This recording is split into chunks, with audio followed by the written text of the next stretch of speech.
À Turin, la Juventus est un tournant décisif. Le temps de la patience est révolu et la direction du club a décidé d'agir.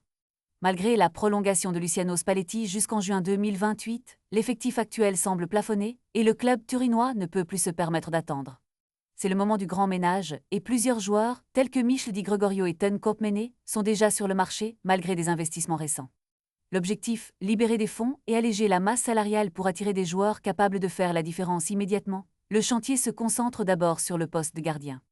Avec un accord verbal potentiel pour Alisson Becker, la Juventus aspire à retrouver un dernier rempart à la hauteur des légendes passées. En défense, la situation semble plus calme, mais c'est au milieu que le club veut frapper fort.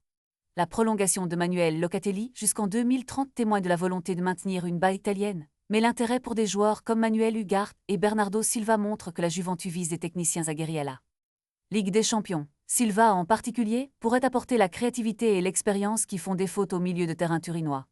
La direction du club explore des solutions financières créatives, incluant des joueurs libres et des prêts avec option d'achat, afin de minimiser l'impact immédiat sur les finances tout en offrant à Spalletti les outils nécessaires pour son projet.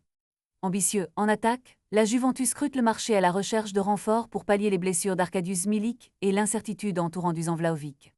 Le nom de Gonçalo Ramos, en difficulté au Paris Saint-Germain, revient avec insistance. Un prêt pourrait être la solution idéale pour le club, permettant d'ajouter un international de 24 ans à l'effectif sans grever le budget. Mais ce n'est pas tout. La Juventus garde également un œil sur Robert Lewandowski, dont le contrat avec le FC Barcelone touche à sa fin, et explore des pistes menant à Randal Kolo Muani et Darwin Nunez. Tous ces joueurs partagent un point commun, ils n'ont pas besoin de temps d'adaptation. En multipliant les contacts, la Juventus se positionne pour saisir la meilleure opportunité sur le marché européen, avec un seul mot d'ordre, l'efficacité immédiate. La saison de transition ne doit pas se reproduire. Quel sera l'avenir de la Juventus sur le mercato? Participez à la discussion dans les commentaires.